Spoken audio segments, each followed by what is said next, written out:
All right, I think we're a little bit better. Oh, there we go. There we go. There we go. We're sitting pretty now. We're sitting pretty now. Welcome back to the late night show with Dr. Kojo. Let me get this light right. That's way too bright. There we go. There we go. Let's rock, y'all. Let's rock, y'all. Welcome back to the late night show with Dr. Kojo. I am your host, Dr. Kojo, your Hollywood mental health expert.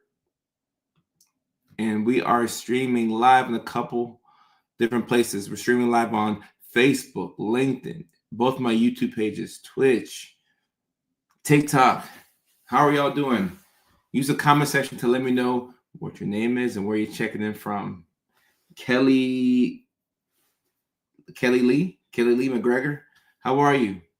Leilani, what's up? What's up? Yeah, no, it's much better now. It was a modem router issue. I just plug everything out and then put it back in. So we are rolling now. We are rolling. Looks like we're having some issues on TikTok though. Let me know if y'all can see me on TikTok. Miss House, how are you? How are you doing? Yeah, Vicky, I think we're rolling now. Crystal clear, likely just desync. Okay, we're good to go. We were freezing on TikTok for a little bit, but we're not freezing anymore. Yeah, I see myself pretty good on TikTok. Yeah, there we go. There we go.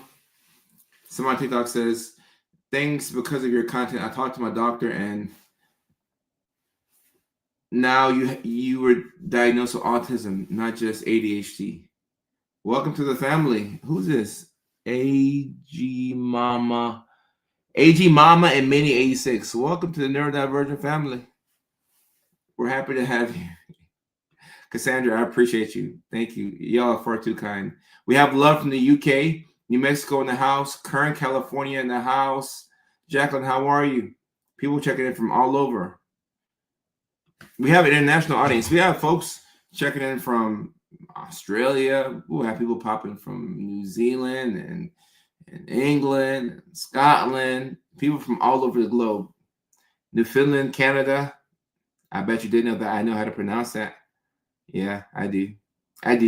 Maryland in the house, Rhode Island in the house, Austin, Texas in the house. People coming in from all over the place. Dallas, Texas in the house. I appreciate y'all. We have a very interesting topic tonight. We're talking about the hardest lesson for autistic people to learn. And I just made a YouTube video about this. It'll come out, let's see, I think Tuesday or Thursday. I think it'll come out next week, Thursday. So my YouTube is probably the best place to catch all my long form content. The majority of people in the world are used to seeing me like this, right? You're used to seeing me vertically. Not really this way, but if you like long form content from left to right, my YouTube may be the best place to catch it at. Let me read a couple more places where people are checking in from, and then we'll get started. San Antonio in the house, Virginia, Clearwater, Florida, Alabama, Seattle, Washington. Best luck to the Seahawks this weekend. UK. More people from the UK. Okay. And on TikTok, we have folks checking in from Chicago, Georgia, Lubbock, Texas, Dallas, Texas, Central Illinois, Stephanie from Canada, somebody from Ethiopia, Yosa from Ethiopia. That's cool. I'm excited. All right, so in my opinion, the hardest lesson for autistic people to learn, and I have made videos about this before, but the hardest lesson for autistic individuals to learn is that not everybody has the heart that they have. And what do I mean by that? Not everybody has the heart that you have. And one of the biggest reasons why you're in pain is because you assume that other people have the same heart that you have. I don't think that only autistic individuals make this mistake, but this is one of the mistakes that you make because you assume that people are good people. And your default setting, you would assume that everybody is a good person, everybody is kind, everybody would take their shirt off, their back, the same way that you would do for them. But oh no, that's not the world that we live in. That's not the world that we live in. And Rusty, thank you for the likes. Let's get the likes up on YouTube and on TikTok and on Facebook, so we can get this live stream out to other people who need to see this live stream, because a lot of people need to hear this. A lot of folks out there are disappointed because other people are not like them. And I was this way. I was exactly like this. And I had to learn that just because I would do something for somebody, it doesn't mean that they would do it for me. Tough. And I like what Leilani's saying here. Stop expecting you and other people. That's a good way to sum it up. Stop expecting you and other people. Keep in mind, not wanting something is just as good as having it. All right? Not wanting something is just as good as having it. So if you no longer desire and have that craving for people to be as good as you are, then you'll be a little happier. You'll be a lot happier, actually, because you no longer want the people to be like you, because you can't control people. Sometimes we feel like we can, but you can't control people. You can't control them. It's tough. And I have a couple of different talking points that took some notes to explain why you could be this person and why you catch yourself in one-sided relationships, situationships, friendships. And this is a form of heartbreak, guys. This is a form of heartbreak. It doesn't have to be romantic, but you are being let down in some sense because you want something from people. You want them to do you the same way you would do them.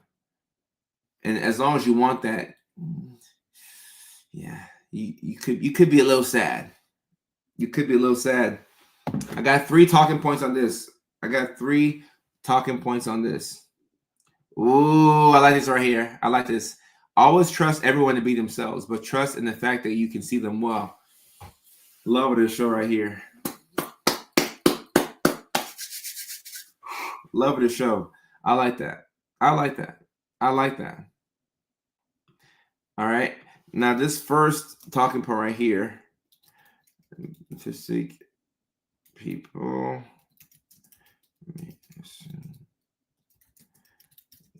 good intent. Communication is taken at face value. Oh, no, this is betrayal. Oh, big facts. This is betrayal now. This is betrayal. So my first talking point, number 1, autistic individuals may assume good intent, and the communication is taken at face value. Okay? And what does this mean? This means that when somebody tells you something, you believe them. And I don't want y'all to be paranoid or anything like that, but you can't just do that, all right? If somebody tells you something and you don't know who they are, and you don't know the type of character that they have, you can't just believe what somebody says. And like I said, I don't want y'all to be more paranoid, but you can't just believe what somebody says. In fact, words, you should hear the words, but really watch and listen to the actions, because people's actions will let you know where their priorities lie. And if you're not a priority to them, that's cool. But if you're expecting to be a priority to them and they don't see it that way, yeah, it'll be a lot of pain. A lot of pain for you. Unfortunately, you cannot take communication at face value. You just can't do it. You can't do it. Can't do it. Jolene, I'm rooting for you. Hopefully you pass the autism test. Kelly used a really big word that I'm going to touch on later on the stream, discernment. Yeah. All of this will tie back around to discernment, which will be a skill that you will have to learn. Everybody watching this live stream needs to learn discernment. And I hate that you have to study people like this. You have to study people and break them down. And you got to go like this. Watch people. Take your time. You know, like you have to really just steady people like this. If you have some, facial hair, guys and girls, you can both go like this. Just steady people. Just watch them, because they will tell you everything that you need to know about them. People tell you who they are. You just aren't listening. Or maybe you're listening to what they're saying, but you're not watching what they're doing. And this is one of the biggest reasons why you're in pain. And look, the way that I define autism is that autism means that the way that you communicate and experience the world is different from other people. So because of this, you will need some external support. And this right here is the external support that I'm talking about, or one form of it. One form of it. And a lot of people who are undiagnosed, autistic, you don't know that you're on the spectrum. So how would you know all this? Nobody would tell you this. You have to let the algorithm hit you with a lot of different TikToks and reels about autism, and then you look into it, but you wouldn't know. So somebody has to put plant the seed. But when you learn that what people say and what they do are two different things, I think that's when it starts to be a little easier for you. What people say and what people do are two completely different things. And the majority of people, what they say is not what they do. So I hate to even be backwards, but it's safer to assume that what people say is not what they do until you see what they do. It sucks. It feels like a whole bunch of mental gymnastics. That's what it feels like. Like you have to really crunch your brain and think. We don't want to use our brain cells for that. It'd be cool if we could just relax and just breathe and have a good time.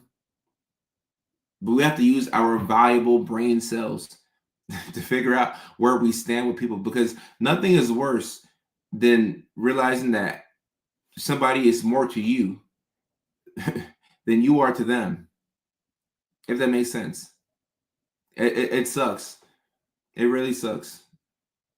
And after this happens one or two times, normally you don't have to have this happen too many times. After it happens a couple of times, you learn. You learn fairly early on because of the pain. Pain is as a navigator. Remember back in the days when people were, they didn't have MapQuest, like way back in the day, before people had anything.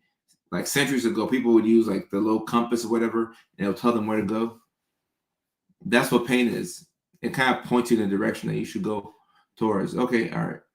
Now my people, now my folks over here. So the pain is going to point you in the right direction. It's going to point you in the right direction. Somebody says 3 times is a charm. Hey, not your average Pam. What a name, by the way. You give people 3 times? You give people 3 times. Okay, wow. Okay, respect. Wow. You give people 3. Okay, cool. Cool. Paige, welcome back to the stream. Wow. Yeah, I'm kind of shocked by that. You give people 3 times. 3 times to show me their character. Well, you know what? If you do that, you will figure their character out. You will. You actually will. You will. I'll give you that one. I don't know if I have 3 times in me myself. If I'm being honest, if I see one thing that's not right with my soul, I'm not somebody who cuts people off quickly. But if I see one thing that's not right with my soul, and I have a deep intuitive feeling that something is off, that I'm not meant to be with this person, or I'm not meant to be with these group of friends, I'm out. I'm gone. And when you're really gone, you'll make a big announcement. Like you never do that. Like you make a big announcement when you want attention. Like, oh guys, I'm leaving social media for 2 weeks. No. When you're fed up, you leave. You say nothing, and you live your life. People won't even know you left. It's like, all right, I'm out. I'm really out. I'm out. I'm gone. Like Mario said, I will bounce. And Charles Hall, sorry to see this. Baby dad treated you like an inconvenience. Sorry. Sorry. My second talking point here. And for people on TikTok, the topic of discussion is the hardest lesson for autistic people to learn. So on TikTok, I can't fit the whole title of the live stream on TikTok. So I just said autism talk, but the full title should say, or I mean, if you're on Facebook or YouTube, it'll say the hardest lesson for autistic people to learn. Come see me live in Houston. So for those people who are in Houston, Texas, I'll be at the All Jokes Aside Comedy Club on April the 26th. And for people who are in Nashville, Tennessee, I'll be at the Zany's Lab Comedy Club on the 31st of May at 6:30 p.m. So if comedy is your thing, hit the link in the bio and come out. If not, I appreciate your support. All right, so the second talking point, realizing people's inconsistencies. All right. Okay. And / the boundary test. Yeah, there we go. Lauren has cut out a lot of people this last year because of realizing their character. Yeah, it sucks. And like I've seen videos on TikTok where people, like this one girl was saying that she cut off her friend because her friend was cheating on her fiance. And I used to think that was like petty. Like, why would you cut your friend off if you've been friends with that person your whole life? But I mean, if your friend can cheat on their fiance,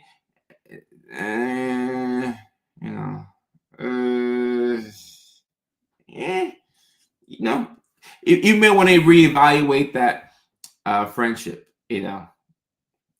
And why are you speaking about autism at comedy clubs? Is it funny? Sometimes we can poke fun at ourselves. Sometimes. If a joke is funny, it's funny. And keep in mind, we never punch down. We have fun. Number two, Cat. So all the comedy shows will be recorded. They'll be recorded, and I'll post them online, especially the short form clips, because that's what really people like. All right. So for my second talking point, all right, keep in mind the title is the hardest lesson for people. The hardest lesson for autistic people to learn is that not everybody has the same heart as them. All right. So that's the hardest lesson. And for my talking points, number one, we had realizing that what people say is not what they mean, and what they mean is not what they say. So that's number one. Now, number two is realizing people's inconsistencies / the boundary test. All right. So one thing that you see with autism is this need for consistency, this need for routine, this need to do the same thing every single day, to eat the same thing every single day. When you operate within routine for the autistic person, it helps to regulate you. And when you have to deviate and you have to go against the routine that you set for yourself, it can make you very upset. Which is why, for the autistic people in your life, it's better to give them a heads up. You don't just say, "Hey, today we're going to the park and we're gonna go shopping at Walmart and Target." This was their off day. They didn't know that you were gonna go shopping today. It's better to give your autistic loved ones a heads up, all right? Because consistency is a way to regulate themselves. And if you're autistic, it's helpful to tell the people in your life, "Hey, give me a heads up before you just switch the plan on me." And sometimes people will treat their emergencies as your emergencies. So because they're in a situation, all of a sudden you have to be inconvenienced. So knowing that you need routine and consistency, you can advocate for yourself. All right. So now back on topic. When you realize people's inconsistencies for the first time, it's very confusing. It's very confusing. And sometimes you don't realize people's inconsistencies until you set a boundary. Until you set a boundary. That's a test right there. And this test is going to be the hardest with people that are the closest to you. All right. I'm talking about your family, your spouse, the people that you don't want to set boundaries with. That's what I'm talking about right now. That's what I'm talking about. Luckily, or hopefully, your family are not people that you have to worry about. Okay. But like Lavidia is saying, why people are not authentic is confusing also. Yeah, the majority of people are not authentic. I mean, that's a different segue, and we'll go into that later, but it's people's inconsistencies, which is confusing. And what is really painful is when you catch on to who people are late. That's what hurts. You realize who the person is after they've come to your house, after you've broken bread with them, after you spent months with them, sometimes even years. This person has got into your inner circle. And the reason why they were your friends is because it was convenient for them. It was convenient. But the first time that you finally built up the courage to set a boundary, they made it a big deal. Okay, yeah. Yep. That's a sign that something ain't right. That's a sign that something ain't right. Lynn says, after you had 2 kids together, sometimes that person is the person that you're with. And that really sucks. It sucks when you're sleeping with the enemy, for lack of a better term. That's really painful. That's because it's like, damn, like we came together and exchanged bodily fluids to bring life into this world. How could you be rooting against me? How could you not have my best interest at heart? Yeah, no, it's super heartbreaking. And this is why every now and then, now, I want to be very clear here. Don't go around to everybody in your life saying no and being standoffish on purpose. Don't do that. But what you do need to do is every now and then tell people that you really love no and see what they say. That's the boundary test. Every now and then, somebody asks you for something, can't do it. But, maybe next time. Start telling people no more. Start setting boundaries more. And then you will see people's true colors. Just like, I think it's Phil Collins. I see your true colors shining. I see your true colors. And that's why I love you. So don't be afraid. I gotta drink this water for your true colors. Well, that's a love song. So actually, in that case, the true colors are, and a good thing. But you don't see people's true colors until, the rubber meets the road. And if you haven't set a boundary with somebody, is it loyalty or is it convenience? I don't know if this is too deep for a Thursday night, but and I think Cyndi Lauper sang it originally, and then Phil Collins also made a version as well. But I think she has the original. I think she got the original. Oh yeah, if somebody pressures you, then look. In the YouTube video that I made, which will come out next week, Thursday, the example I gave is, let's say somebody comes to your house, okay? And somebody comes to your house. Oh, actually, this wasn't an example that I gave, but this is an even better example. You're cool with this person. Y'all like the same music. You like the same games. You like the same movies.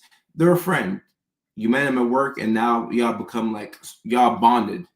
You invite the person over to your house, and then they come with their vape pen. And then they hit it once, and you're like, you know what? Like, I don't mind you hitting your vape pen, but can you do it outside, or can you do it in the other room because I don't like the smell? If the person goes, oh, well, like, it's just a vape pen, like it's odorless, like it's not even gonna make it smell. That's a sign right there that they don't respect your boundaries. It's real subtle things like that. Because they can say that, and then they can put the vape pen back in their pocket and be like this. But now you have to realize that you just got valuable information on this person. You set a boundary, and they didn't like it. They didn't like it. They were huffing and puffing and trying to. How you gonna argue with me about my boundary? You're telling me, oh well, is this a vape pen? Like it doesn't smell like. I mean, I could actually like roll up a joint. No, I don't like it.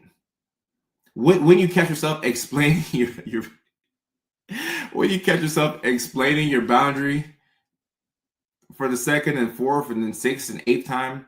Yeah, yeah. And Renee, it depends. Normally, it's family that you struggle with. It's family that you struggle with. Ah, Connor, dang it. Damn, Connor. I hate to read this. My best friend since age 13 robbed me blind at age 35 when I offered him shelter during a rough patch in his life.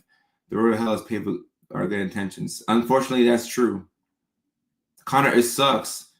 It sucks. And somebody on TikTok was saying, I never had people over to my house. I don't know what y'all are doing in the year 2026, but be careful with who comes to your house. I'm thinking about the things I used to do before my frontal lobe fully formed. You meet a girl and you think she's cool and come back to, I don't know you. Like, what the heck was I thinking? What the heck was I thinking? Or sometimes, I'm playing pickup basketball with some guys and, oh, these some cool guys.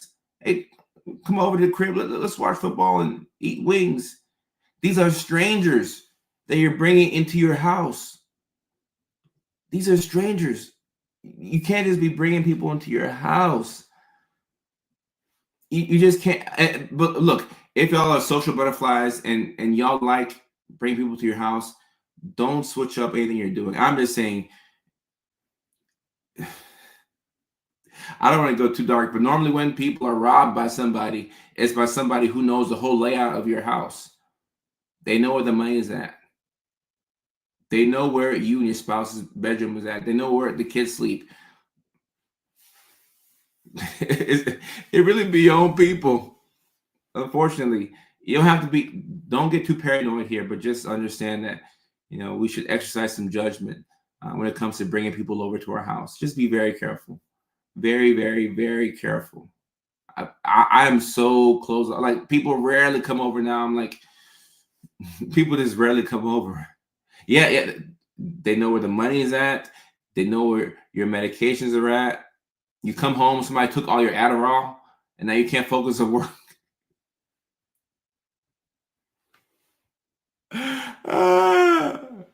Just be careful. Just be careful. Just be careful. Emily, how are you? Good to see you. Be careful. The inconsistency that you see with people is tough. People are one way, then the next day, they switch up. People will tell you, man, you're such a cool guy. Next time we have this big hangout, I'm going to invite you. And then you find out that that same person hung out with the whole friend group without you. And you're confused because the person told you that y'all are friends. So how are you going to hang out with the whole friend group without me? Like, you didn't invite me. Did you forget? Like, are you doing this on purpose? At some point, you start to gaslight yourself. You're like, hold up. Like, what actually is even going on over here? What's going on over here? Right. Look, somebody comes to your house. They know where your Adderall is at. They steal your Adderall. You got your prescription filled just a week ago. So now you have to wait 21 days to get another prescription because the doctor won't write it. We can't write prescriptions like before the 30 days, especially with a controlled substance. So now somebody then robbed you. They took your Adderall and they took your trazodone. I don't know why you steal trazodone, but they took everything. All because you both like Monopoly. So you're like, oh, come over to my house. Let's play Monopoly. Then they rob you. You came in at an interesting time. I was off on a tangent. And somebody TikTok says, my ex would steal my Adderall. Oh, look, guys, I wish these were examples. Somebody's ex would steal their Adderall. And Nessa said, they can have that trazodone. Yeah, nobody's stealing trazodone. Nobody's stealing trazodone at all. Kate Besser, I appreciate you. Thank you so much, Kate. And Leilani, I agree. My ex-friend and roommate will go through my things and find ways to invade my privacy. I remember her fixing the bathroom door Her fixing it meant it would no longer. Oh.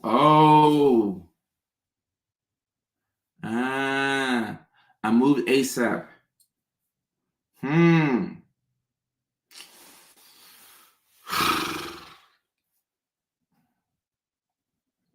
People. People. And Zoe Ross, I appreciate you. I see your comment. So true. I'm high functioning autistic, and people used to befriend me, come over and rob me. What's up with people robbing autistic folks? What's going on? Man, this is a safe space. Come here and tell your story. Come tell your story. This is a safe space. So I don't deal with people like that anymore. Hardly anyone even has my address anymore. Yeah. We should be much more selective with the people that we allow to come over to our houses. Yeah. People are inconsistent. And that's just really all of us. Like, we're not better than anybody else. We at our core are inconsistent. Maybe autistic people are probably a bit more consistent, but we are all a bit, inconsistent. People can switch up on you. Untested loyalty is really just convenience. You never set a boundary. Jolene, I appreciate you. Your home should be your safe space. Oh, my tie is disturbing you. Yeah, I really wanted to go with the other black tie that I had. But I put this on and I'm like, this is too much for you to take it off. We're gonna rock with this. Oh yeah. They'll steal your Xanax. Anything controlled, will be stolen. I gotta come out to North Carolina at some point. I gotta come out there at some point. Guys, this is really a thing. Come on up, share your story. Share your story. Stephanie says, definitely was robbed of my Adderall while on vacation with friends. I'm about to lock up my Adderall. The tie is too tight. It probably is. I'm about to lock up my Adderall. People are stealing. Friends are stealing Adderall. Heck no. Heck no. I came to Chicago a year and a half ago, and Chicago is tied with Juneau, Alaska for the best show I've ever had. So I may come back to Chicago this year. Chicago is actually my top comedy city in the U.S. It's tied with Juneau, Alaska. It really is. My daughter stole a whole month's worth of my anxiety meds and Adderall. Okay, Charles. Okay, man. Somebody got their Ativan Somagel. Yo, who are y'all letting into your houses? Yeah, lock up the medications. These people are not your friends. Man.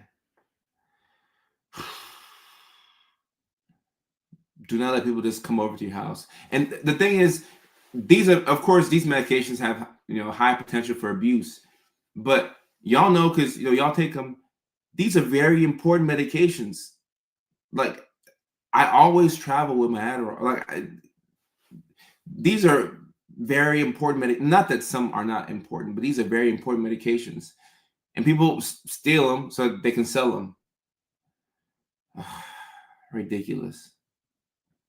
Ridiculous. Come to Anchorage. Yeah, I gotta come out to Anchorage. I haven't been to Anchorage. I gotta come out to Perth, Australia too. Jasmine, some meds are more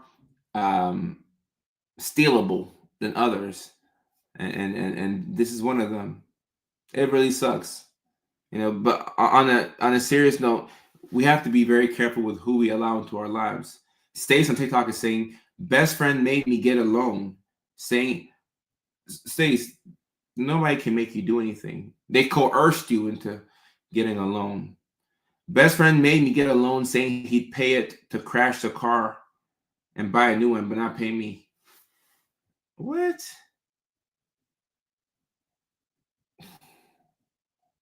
Mickey Ficky. Golly. Yeah. You have to be careful with the people around you. You gotta be careful. And for my third talking point right here, because we went off on a little bit of a tangent, but the third talking point, we're going back to discernment. And somebody mentioned that earlier. And discernment is a mandatory survival skill. And no, this is not pre-recorded. If you're watching right now, what 7:40 on the West Coast, 10:40 on the East Coast. Yeah, we're live. We're live. Discernment is a mandatory survival skill. Discernment. And you can get better at this by building up your intuition. Your intuition is that thing within you that tells you to not go over to that person's house, to cancel that flight, cancel that trip, to stop hanging out with this person, to break up with this person. And when you feel these things, you shouldn't make a impulsive decision. Give yourself some time to sit and think on it, so that way you can make sure that what you do is what you actually want to do. Okay, take your time and make sure that what you're doing is what you actually want to do. But sometimes you just have this feeling within yourself that's like, nah, I shouldn't do this. I shouldn't do this. I don't think I should do this. I don't feel like something's wrong. Like I shouldn't be with this person.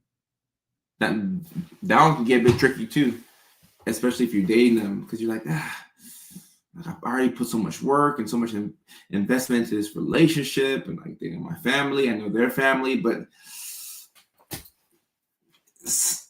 it just ain't it. Sometimes you have no explanation. That's your intuition. That's the discernment. This is a mandatory survival skill. It's a mandatory survival skill.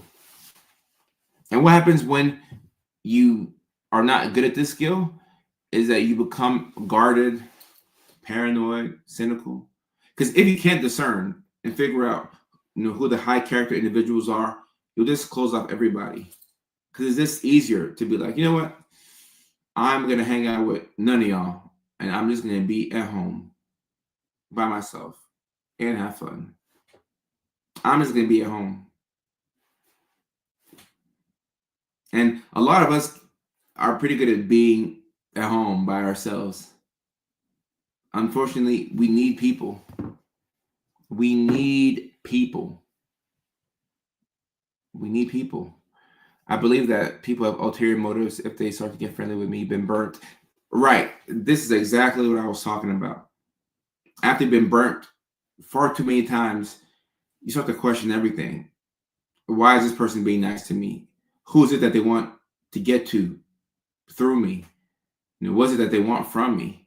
What do I have? Like, why would you want to be my friend? Not that you're a bad person, but you need an explanation as to why somebody is so friendly all of a sudden, which is a bit of a red flag for somebody to just come out the blue and be super friendly. But when you know how to discern, right, then you allow yourself to, go back out there and meet people. And you're putting yourself out there once again, because we need people to connect. We need people. Life is a social game. People need people. So if you have the gift of discernment, you can be amongst people and you can know that somebody is capped. Sometimes somebody's capped. You know how they are, and you don't say anything, and it's just best to leave it like that. Because if you know somebody's fake or phony, you exposing them won't do anything. They're just gonna go somewhere else and continue being fake and phony. It's best to say nothing. But it's really hard to bite your tongue, because you want to be like, I know who you are. I know who you are. But you exposing them just gives you the temporary satisfaction. But that person will go somewhere else and do the same thing. You know who they are. You ain't gotta say nothing. You know exactly who they are. Catfish personalities. Yeah, we need each other. Unfortunately, distancing is what led me to suffer from agoraphobia. Guys, if you stay inside for too long, it becomes hard to go outside. And this happens for a lot of neurodivergent people where you get burnt by folks. You put yourself back out there. You get burnt again. You're like, all right, you know what? I'm struggling. I don't know who is real and who, wants something from me. So I'm just going to retreat and isolate myself. And then you do this and you stay inside for so long that it becomes hard to go outside. Y'all remember after COVID, the first couple of days, first couple of weeks when you left the house, you see how hard it was to talk to people or even look them in the eye? We lost some social. We lost some social skills because of COVID, because we weren't talking to people. We were doing Zooms and, everything was Zoom, FaceTime and Zoom. We weren't actually seeing people. And yeah, I think a lot of people develop bad social anxiety because of it. So we do have to get outside the house. Outside is where the magic happens. You have to get outside. Outside is where the magic happens. I was jumped 3 times before the age of 18, shut down until 25.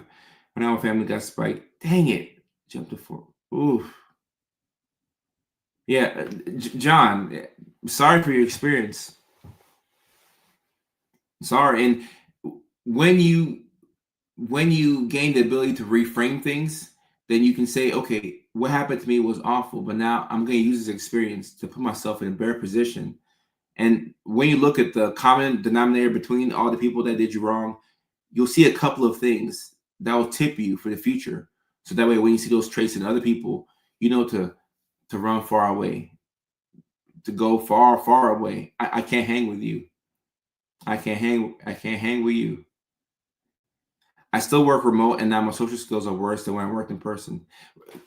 Guys, and I actually did make a video about this today, and I'll post it after this live stream. But in the video, I'll talk about how work from home is a trap when you have ADHD.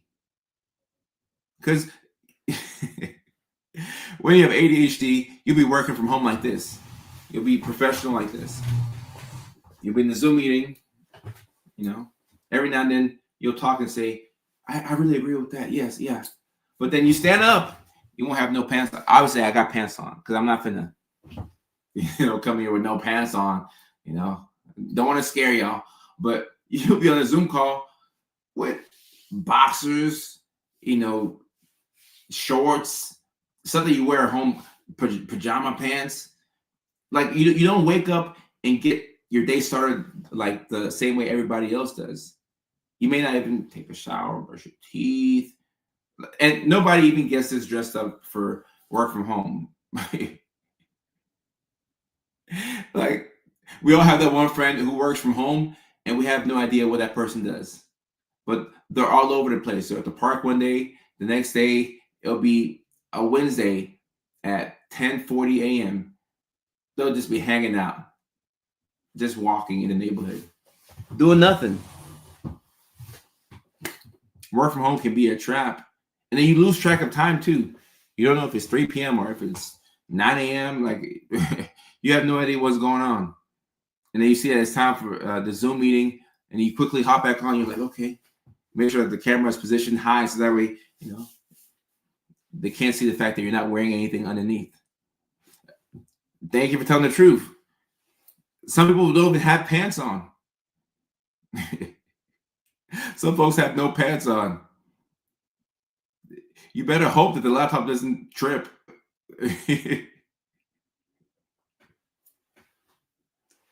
You better hope that you don't accidentally knock the webcam off. And be careful now. Be careful. At least get to the library every now and then. Oh yeah. Yeah.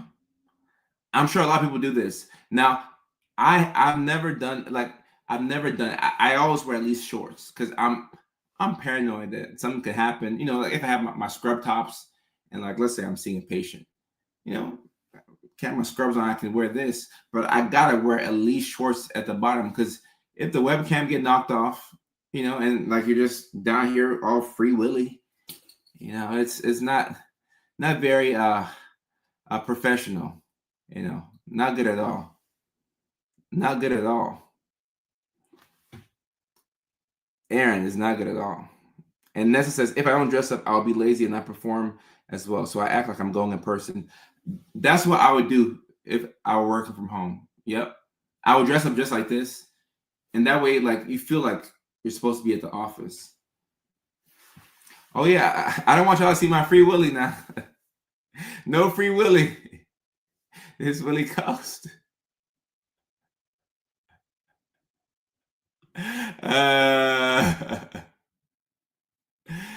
That would really suck. That would really suck. See, work from home is a trap. It's a trap. What you want to see? Okay. I'm weak. Now I gotta cover up my free willy now. I wear PJ pants and a hoodie. Okay. And sometimes you don't even join the meeting with the camera on. You just put the camera off. But then what happens when you're called? You're called upon, and people are like, "Oh, hey, where are you? Like, show us your face." And you're like, "No, show us your face." "Oh, my camera broke. It's not working right now." Just show us your face. It's all good. We don't mind. No, my camera's not working. Like, no, I can't get on camera. Right. My camera breaks a lot. My camera is tripping. Hey, John. Hey, this is funny. He said, no homo. I remember when we used to say that as kids. I'm weak. Only Kojo's. Yeah. No free willy now. No free willy. No free willy. But that was my my third talking point, the gift of discernment. You got to have discernment when looking for friends. Let them figure it out, Haley. Yeah, just let them figure it out. Oh, Jolene, we have fun over here. We have fun over here. I spend more time thinking about how I just want to turn the camera off than the topic of the meeting. Yeah, because you're self-conscious the whole time during the meeting, and you have to look like you're paying attention. Sometimes I'll wear my glasses because that way the reflection, like the little light reflection off the glasses, will hide my pupils. So that way you can't see if I'm looking like this. You can't tell if I'm cross-eyed. You can't see anything because you have to sit there and kind of wait your turn. And I'm not the biggest fan of Zoom meetings. Work from home in IT and cybersecurity for small companies is helpful. They're spontaneity, however, where you need it, the team boss allows you to create your schedule yet. No, Jason, some people are able to make it work for themselves, but you got to have some discipline to work from home. Like you have to have a system for yourself. You definitely have to have a system for yourself because everybody wants the flexibility to work from home, right? We all want to know that. Oh, that's a big part of my practice, knowing that I can get on a Zoom call and I can send medications to somebody, or I can send meds to a pharmacy in Alaska or Arizona for a patient, and I can do it from my bedroom. That's super cool. That's super cool. You're diagnosing folks with ADHD and autism, and you're in your bedroom and they're wherever they're at. It's super cool, but you just have to find a way to like remind yourself that, okay, like I still am at work. Like I'm at work. Look, if we can get the notes, we would opt out. We would definitely opt out. We would opt out. My facial expressions in virtual meetings are not nice. Oh, do you have like the stank face on? Every Zoom meeting, there's always that one person who's like this. That must be Dina. Blank expression. Like I'm trying not to laugh. But the good thing about being like Dina is if you have the RBF, nobody will call on you. So actually, it's actually smart. You don't want to look disinterested, but you have to just look a little mean, so that way they won't call on you. Because if you're too happy and you're smiling, then they'll ask you to make a presentation. You know, uh, your face cannot lie. You have to develop a poker face, Haley. And when people say everybody has ADHD or autism, um, just agree with them. Say okay, because when they say that, oh, everybody has ADHD and autism, okay, because they want something back from you. So when you don't give them anything back, you're like, all right, well, not everybody has it, but you were just trying to get a reaction out of me. That's all. Isn't that masking? Uh yeah, yeah, yeah. But sometimes you do mask at work. Sometimes you do mask at work. Legal meeting. Congratulations. Hope that went well for you, Coco. You're good at poker, but you have a poker face. That's funny. My expression says everything I'm thinking. Good thing most people don't pay unless they're like us. Right. Most people aren't really focused on you. I think we're just self-conscious and we think that people are looking at us. But it's helpful to know. It's helpful to know to know that your facial expressions say everything. It means that you're feeling the emotion. I got a calm. I'm assuming a call. I got a call from HR because someone felt I was showing too much skin. What? Sarah, you would never do that.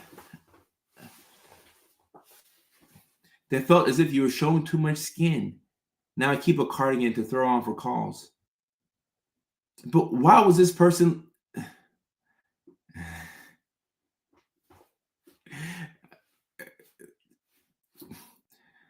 Sometimes folks be worried about the wrong thing. You're talking about company policy and you're breaking down the company's objectives and everything, and somebody's like, she's showing too much skin. I can see her shoulder. As if you can be turned on by a shoulder. Mickey Ficky. That sucks, Sarah. That really sucks. That sucks. I told HR I was uncomfortable on camera and they were okay with me. They're showing my forehead. That's hilarious. That's funny right there.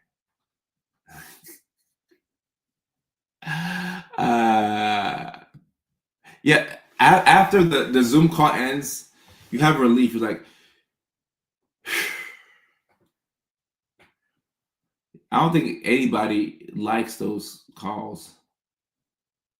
And especially when the calls could have been like an email or something like that. You're like, this could have been an email. This could have been an email. Right. I can see your clavicle. Now, the person who got turned on by a clavicle, that's the person I'm worried about.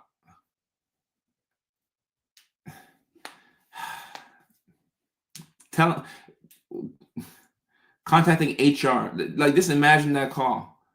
I just imagine, like, maybe I'm doing too much, but just imagine calling HR. You're like, well, HR, I got an issue. Oh, what's going on? I was in a Zoom meeting today, and Sarah, I mean, I could see her clavicle, and I saw her shoulder, and it made me feel the way. Oh, I'm sorry. I'm sorry that Sarah was showing skin. I'm sorry. We'll talk to her. We'll make sure she wears a cardigan for the next meeting. Mickey Ficky. Yeah, like why people being, but hey, some people have some fetishes, I guess. That's one hot neck you have. I'm up at 4 a.m. because I have a Zoom call today at 2 p.m. Okay, Jennifer, hopefully it goes well. Hopefully you don't show your shoulders. I'm not sure how things will go over for you, but make sure you cover up your shoulders and your neck. Collarbones too. I got fired last year because colleagues started to call me boss. Workplace dynamics are so interesting, and I feel like you do need some drama at work. Okay. Because people need problems to solve. So you need some drama at work just to give people their daily dose of entertainment. But there's a point, there's a threshold that you can hit where it's like, all right, this is too much. I don't care. And most of us, really don't care for drama anyway. But a little drama just to get people something to do in the break room, like who did this, and a little drama is okay. A little drama, at least it's better than.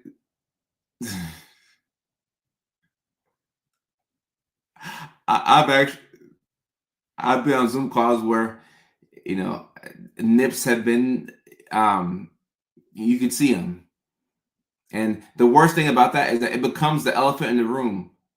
Like I've been on calls where I'm like, I know I'm not the only one who sees this. I'm not gonna report it to HR, but I'm like, damn, like I'm trying to focus, but like it's in my face. Jet, I'm happy you joined. I'm hoping your Seahawks pull it out this weekend. I'm hoping they pull it out this weekend for you.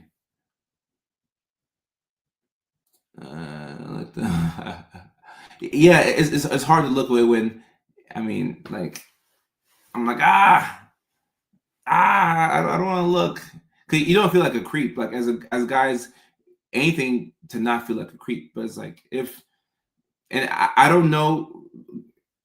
Okay, I got three sisters.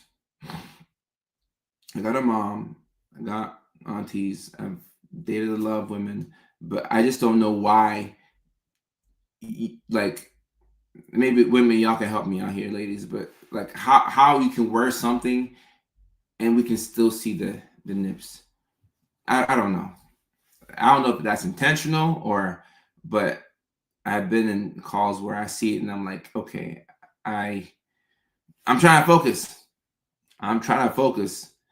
Rebecca, thank you. Thank you. Thank you. Thank you. Right. It's just like it's in your face. I'm trying to focus, man. Goddamn. Try to focus. We go live Tuesdays and Thursdays at 6 o'clock California time. They need some. Okay. Because I know that they have. Okay, gotcha. They call it covers. Is that what it's called? Covers? Because I've seen those things that you can. Women are fascinating. I believe it's intentional. Well, you said it. I didn't say it. I didn't say it because I don't know how that stuff works. Body cakes. Body cakes. Okay, wow. I'm learning so much. I'm learning so much here. And Deneen, you're right. Like I didn't know about body cakes until right. Like I've seen them before, but I didn't know like what they were for real. So I always assume positive intent. Like maybe somebody just doesn't know about the body cakes or whatever, and maybe it could be intentional. But I like to default towards the person like they didn't know.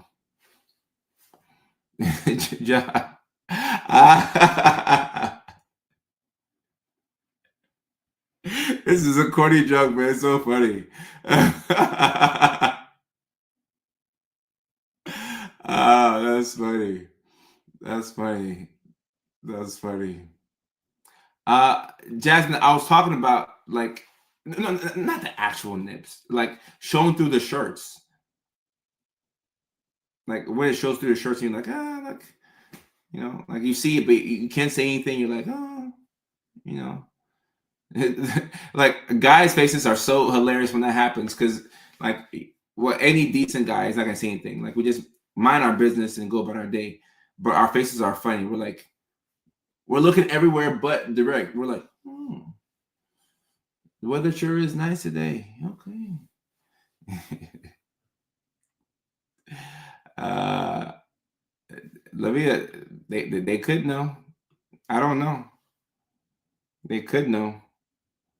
Emily says they didn't know or they want to be comfortable and they are too old to carry anybody thinks.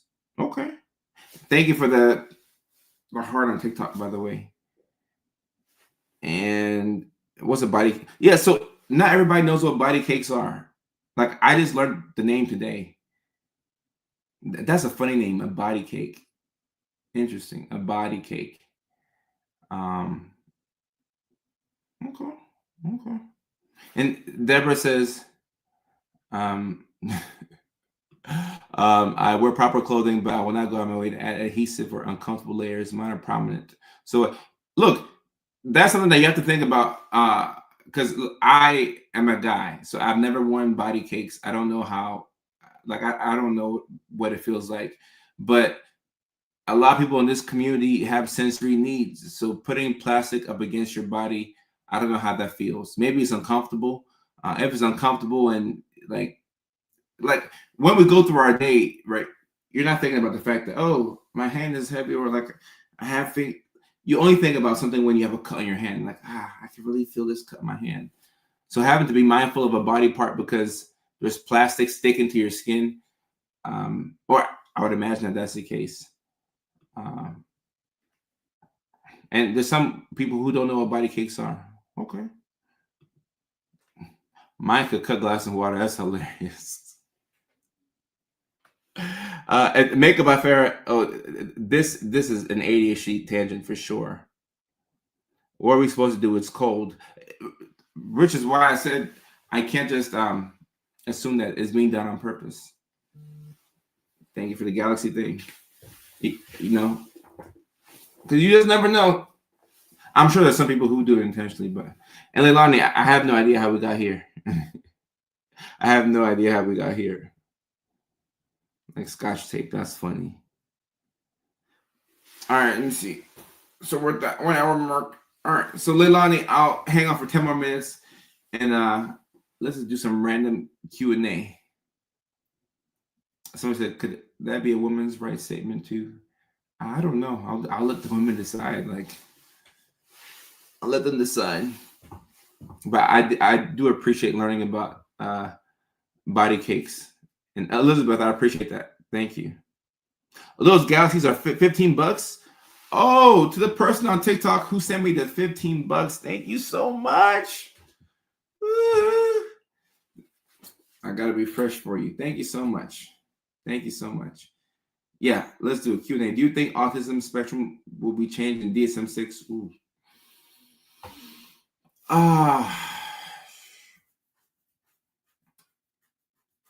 I think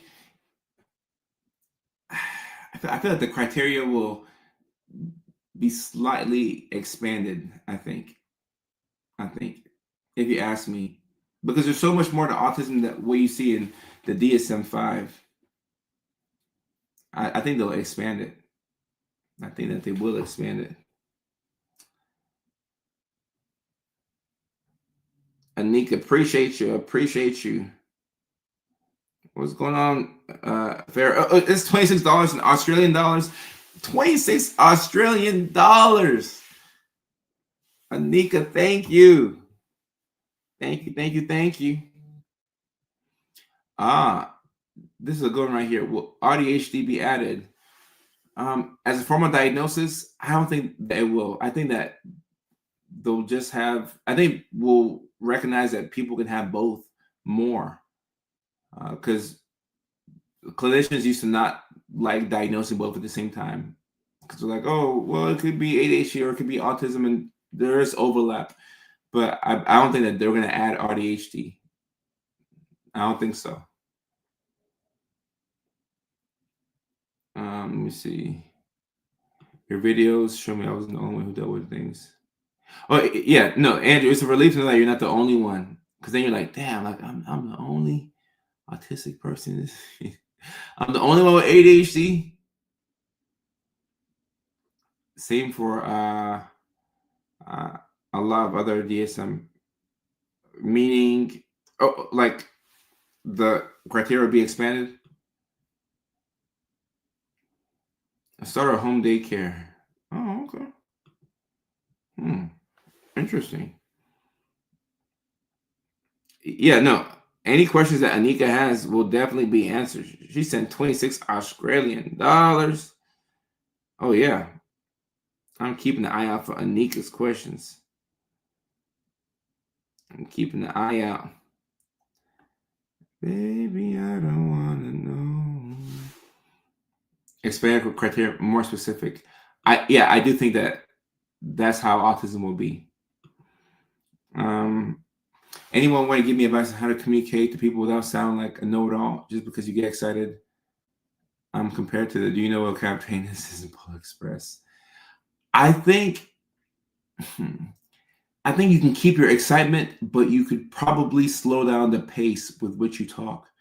Because a lot of us sometimes, like I do it too, I get excited and I start to talk really fast, but it becomes difficult to communicate when you're going fast. So if you can go slower, so let's say I'm talking about the Titans' new head coach, and I'm passionate about my Titans. I will go really slow. I would say, man, the Titans has got a brand new head coach. I think this guy could take us to the Super Bowl. We have a quarterback who's really good. We have $100 million in cap space. We have the 4th overall pick in the draft. So I'm intentionally slowing down how I talk. And also, what you could do is, as you slow down how you talk, you could put some more variation in how you talk, like maybe some inflection. So if you're excited about something, say, oh, my name is Maria Hall and I'm excited about this. Use your limbic voice. Just slow things down. Slow things down. How do you feel about the Patriots? They took your coach. Oh, look, a squirrel. I am happy for the Patriots. I'm a big fan of Mike Vrabel. I think it was a mistake for us to fire him, but I'm happy that he's happy, and I'm happy that he's made it to Super Bowl. So all love for me. All love for me. I made a mistake. It was 22. Oh, 22. I'll take that. I'll take that. I didn't know how expensive those galaxies were. What was your original impact and motivational factor to sharing your lived experience? Miss Scott on TikTok. Well, at one point, I used to really care about what people thought about me. And the quickest way to break that was to write a book. My first book was called You Already Won. I released it in September of 2019. So that's where I talked about having ADHD, and I just put everything that I was afraid to say in that book, and I sold it to people. And after that, I felt liberated. And coincidentally, I would start TikTok a few months later, and then I blew up on TikTok. But I had to give myself permission to not care about what other people thought.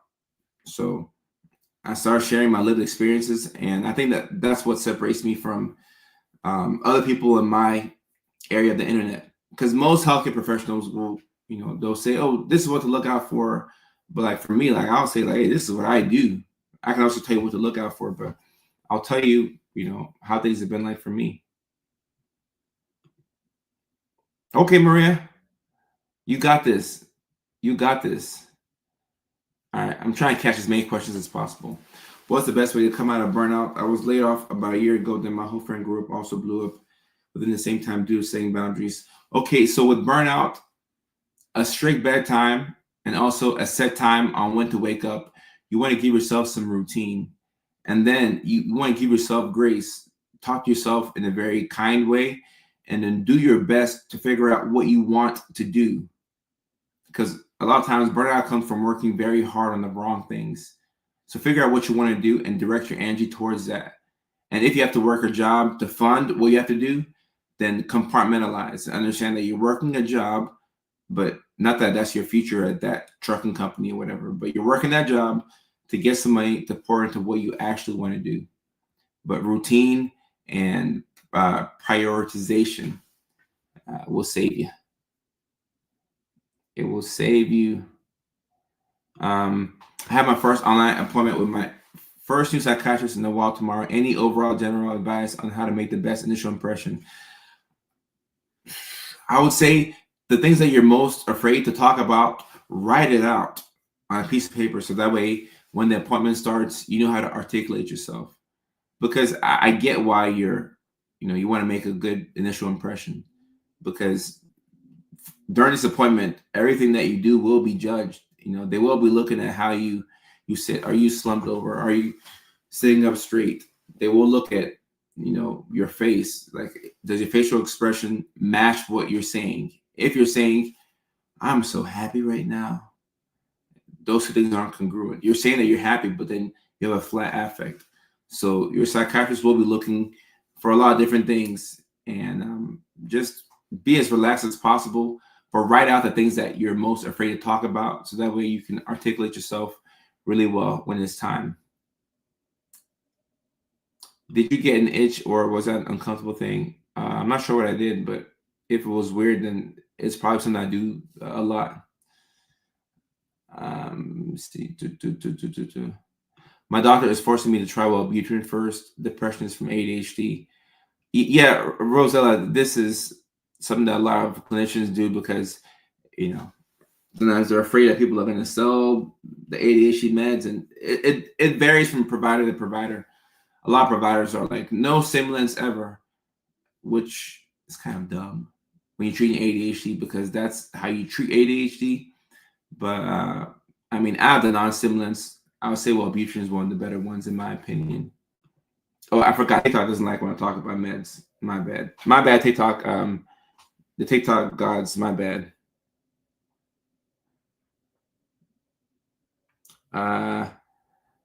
Dr. Lizzie Hill, how are you? Good to see you. Thank you for sharing the live as well. Thank you for sharing the live as well. And Anika says, they said that to me in court. Her face doesn't match what she's saying. Yeah, that's something that we look for, because we do something called a mental status exam. So we look at people's affect, and we look to see if what they're saying appears to be in line with how they present themselves. I always feel like people are rushing me. You feel like this is an ADHD problem. Bunny, it depends. If you are also rushing yourself as well, then it's probably an ADHD thing. But if people are rushing you, it could be a sign that they're trying to get something from you, or maybe they're impatient or impulsive. It depends. Let me get to some of these TikTok questions. But I think my face matches how I feel. Okay. And sometimes people think that way, and it may be the opposite. I'm not saying that that's what's happening in this scenario. Lindsay, I'm feeling good today. I'm feeling good today. I know someone that takes both. Like what? Wellbutrin and a stimulant. If that's what you were talking about, that I see that fairly often. I don't think that that's weird. I've given both to patients before. I'm trying to see. Okay, is it normal to have adverse reactions to meds? To every med, not really, but you can do some genetic testing, and that can be helpful. Genetic testing is a game changer if your provider offers it. Oh, Leilani, I appreciate that. I went over. All right, let me answer 3 more questions, Leilani, then we get to go. But the timers are so helpful. And I do this in real life where I'll have a timer, and like, even if I hit snooze, when you hit snooze on the iPhone, they give you like 8 or 9 more minutes. And I'll hit snooze until I get myself to do the task that I'm avoiding. So without timers, I will be way more behind on everything that I'm doing. I have heard people say this before, Levita.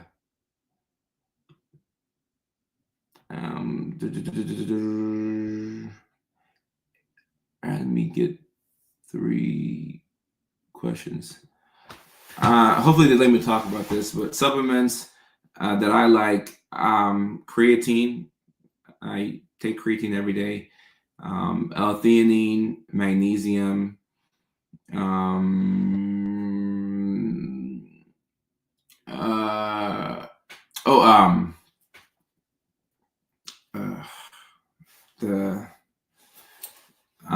those drops, L-methylfolate, that's pretty high on my list. I found that to be very helpful for my mood.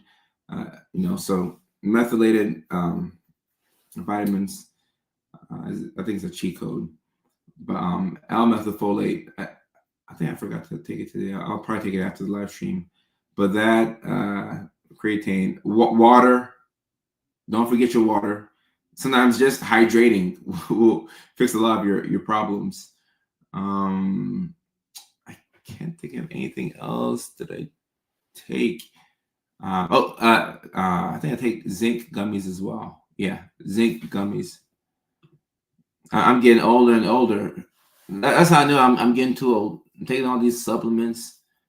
I remember growing up, my grandma would have like 30 medication bottles, and I was like, "Damn, how somebody get to all those bottles?" And then I hit my 30s, and I'm like, "Okay, that's how she got there. That's how she got there." You start with the supplements. Before you know it, they're adding medications. Mickey Ficky. Tim, how are you? Hey, good to see you. What's going on? Good question right here.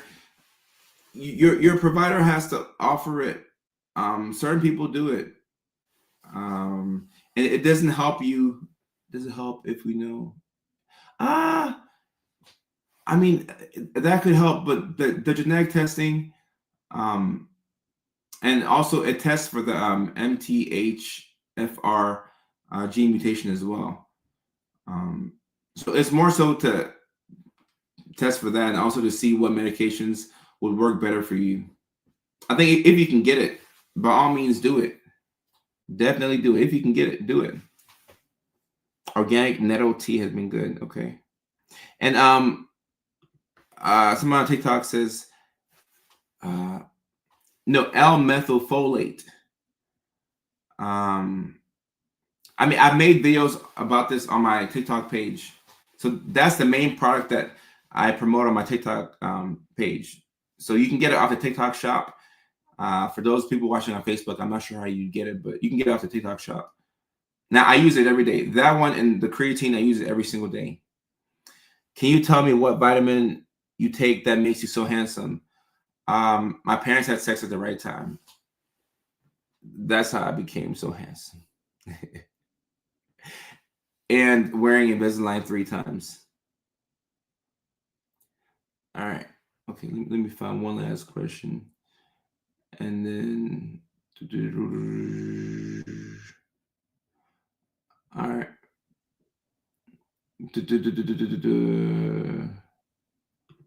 All right, I'll answer this. Is consistently feeling like you're invalidated a symptom of ADHD or autism? So no, it's not a symptom of either one, but it's a common experience of people who are late diagnosed.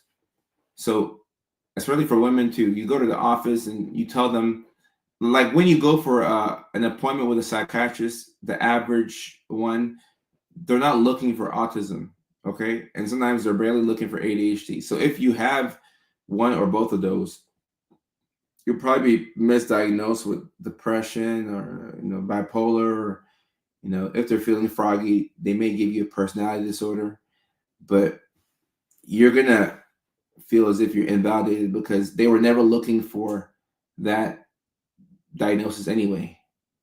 So all of your quirks and all the things that you do, they'll just chalk it up to, oh, this person is, like so and so, depression, anxiety, maybe OCD, but they don't really go, or look for ADHD and or autism. I wish that they did. No shows in South Carolina, but we gotta get some in South Carolina at some point. We gotta get them at some point. Oh, Tim says my son is nonverbal. Oh, Tim, I never knew that. It is an honor working together, and I didn't know that your son is nonverbal. I didn't know you had a kid. Okay, wow. Thank you for this comment. I appreciate that. And it is an honor working together. I know I said that was my last question, but we'll go 5 more minutes, and then we actually will wrap. Now I gotta head to the gym. It's leg day. I've been avoiding leg day. I think that's why I've been going on, because I'm avoiding leg day. I don't want to do leg day. I hate leg day. I'm trying to avoid it. That's what I'm doing right now. Yeah, 5 more minutes, and then I will go to the gym. Somebody asked about RSD. I've blown up many relationships because of RSD and emotional impulsivity. Okay, so the good news is that you know this, and now that you know this, you have to be nicer to yourself. I just got a text from my buddy. He said leg day.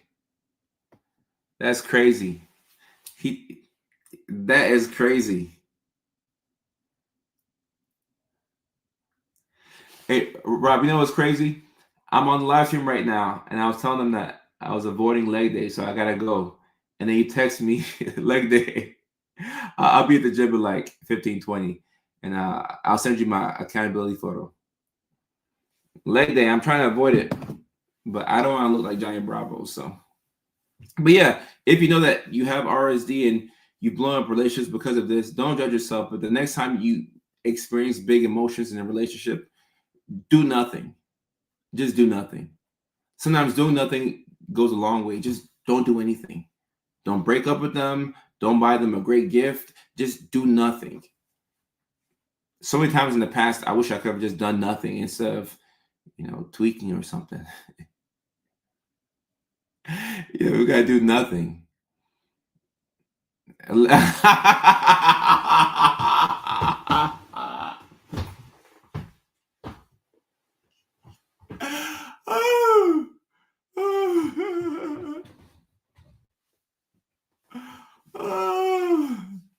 I'm weak.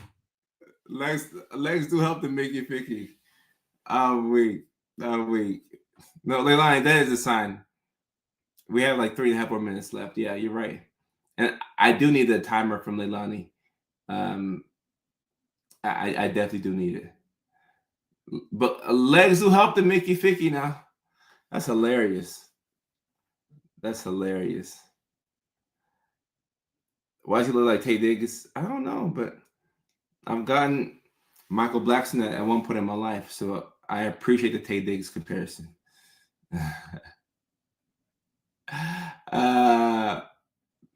Doing nothing is difficult. It's very hard to do nothing, especially when you feel big emotions. If I'm being honest, the best thing that's helped me when I have big emotions and I'm feeling impulsive and I feel like I want to do something that I shouldn't do is just going to sleep. Straight up. Like when I have big emotions, I'm like, I'm about to go do this. I'm about to go break up. I'm about to, go call somebody out. I just take a cup of melatonin and I go to sleep. And then when I wake up in the morning, I'm like, oh, okay. It's not a big deal anymore. But in the moment, it's the biggest deal in the world. But just go to sleep. So do nothing or go to sleep. And that's what works for me. Do nothing or go to sleep. Yeah, like no, I appreciate you, and I need a timer. I need it. I need a timer. How long will I sleep? I mean, I'll sleep like I'll call it a night. It could be 7:30. We're still going to bed. We're still going to bed because I'll be better in the morning. But when I'm steaming, angry, like no, I'm just not going to be good for anything. Renee suppressor, you just go straight to sleep. It's better to sleep the whole weekend than to do something that's impulsive and then you've messed up a relationship or you've done something that you didn't want to do. I've never prescribed Quelbry. I've only continued it. Oh, I forgot TikTok doesn't like medication courses. Well, I'm done. I'm done. Facts. We're only as good as our headspace. Yeah. Sometimes the best thing you can do is reset your energy. Just go to sleep. Go to sleep. Go to sleep. That's what's been the best for me to work through big emotions. Go to sleep or do nothing. And the best way to do nothing is to go to sleep. Just go to sleep. And if that's every weekend, then I'll evaluate like who am I hanging out with that's making me have to, like crash out. So because of that, I go to sleep. I would then evaluate my environment. And Haley, you're right. You can't do that with kids. I do realize that. I do realize that. All right, Leilani, we're coming up to the time for the live stream. We're coming up to the time for the live stream. Let me see. Next week Tuesday should be the next show, but I got a premiere that night, and Halle Berry's supposed to be there, so hopefully I can get a photo. Is Halle Berry single, y'all? I'm not gonna go into a long tangent. Like, I am gonna get up and go to the gym, but if y'all know if Halle Berry is single, let me know, because I may have to really dress up and. All right. So let me see. We will go live. Super Bowl Sunday. All right, we'll go live Monday then. We'll go live Monday, and then Thursday. Yeah, I got a lot of travel too. Yeah, ask her. I mean, I thought. I thought you could Google like people's relationship status or whatever. Oh, she has a boyfriend. Oh, okay. Like I don't keep up with people, so yeah. She's too old for me. She ain't too old for me. She ain't too old for me. She's his big mama. All right, y'all. So we'll be back again Monday. Yeah, we're back on the stream on Monday and then Thursday, regularly scheduled program.